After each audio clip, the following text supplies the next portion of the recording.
Hi friends, ఈరోజు మనం చేప గుడ్లతో వెరైటీగా రెసిపీ ఎలా చేయాలి మీకోసం. అయితే చేప గుడ్లు ఏముంటాయి అసలు? చాలామంది దాన్ని రిజెక్ట్ చేస్తాం.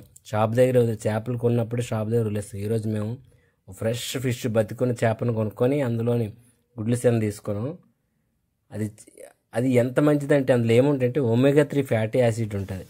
ఫ్యాటీ యాసిడ్స్ ఉంటాయి. ఇవి దేనికి పనిచేస్తాయి అంటే గుండె జబ్బులు తగ్గిస్తాయి, మెదడు పనితీరుని మెరుగుపరుస్తాయి, మెదడు కళ్ళు ఆరోగ్యాన్ని పనిచేస్తాయి, అలాగే కీళ్ళవాపు తగ్గుతుంది, డిప్రెషన్లో ఉన్న వాళ్ళు ఆందోళన తగ్గడంలో సహాయపడతాయి, ఫ్యాటీ లివర్ని తగ్గిస్తుంది. అంతేకాదు ఇందులో చాలా మెడిసిన్ వాల్యూలు ఉన్నాయి. క్రోమోజోమ్ రిపేరింగ్ చేస్తుంది. ఇంకా మోస్ట్ ఇంపార్టెంట్, ఎందులో దొరకని చాలా తక్కువ ఫుడ్లో దొరికే విటమిన్ డి ఇందులో దొరుకుతుంది. చేప గుడ్డులో కాకుండా విటమిన్ డి దొరికే ఇంకో ఫుడ్ని కామెంట్ చేయండి ఫ్రెండ్స్. అంతేకాదు అల్జీమర్స్ వ్యాధి ఉన్న వాళ్ళు రోజు తింటే అంటే అల్జీమర్స్ తగ్గిపోద్దంట.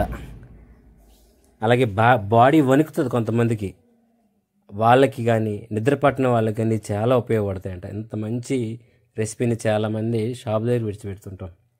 అయితే ఇది ఎలా చేసుకోవాలని వీడియో చూస్తూ చేసుకోవచ్చు. ఏం లేదు, ఫస్ట్ అవి గుడ్లను మంచిగా కడుక్కున్న తర్వాత పసుపు నీళ్ళలో ఉడకబెట్టుకొని అవి గుడ్ల షేప్లోకి వచ్చిన తర్వాత వడకట్టిన తర్వాత అందులో పచ్చిమిర్చి, ఉల్లి, వెల్లుల్లి, కరివేపాకు, కొంచెం కార్న్ ఫ్లోర్, కొంచెం శనగపిండి వేసి కావాల్సినంత ఉప్పు కారం వేసుకొని కలుపుకొని సన్నగా గారెలు చేస్తే, సన్నగా ఎందుకు గారెలు చేయాలంటే లోపల గుడ్డు ఉడకకపోతే గుడ్డు ఫీలింగ్ వస్తుంది పిల్లలు కాబట్టి సన్నగా చేసుకుంటే అవి సలసల కాగుతున్న నూనె వేయించి ఇంకా బయట తీస్తే కరకరలాడే గారెలు రెడీ. ఏంది ఈ గారెలు ఏంటి ఒక్కొక్క గారె కనబడుతుంది అనుకోకండి. వంటగదిలోంచి బయటకు వస్తేనే అయిపోతున్నాయి కాబట్టి వీడియోలో తీసి సర్వ్ చేసి అంత సీన్ మా ఇంట్లో ఇవ్వలేదు పిల్లలు, మేము కూడా. అందువల్ల ఈ గారెలు ఏం మిగలలేదు. Thank you friends. వీడియో నచ్చితే కామెంట్ చేయండి. Thank you.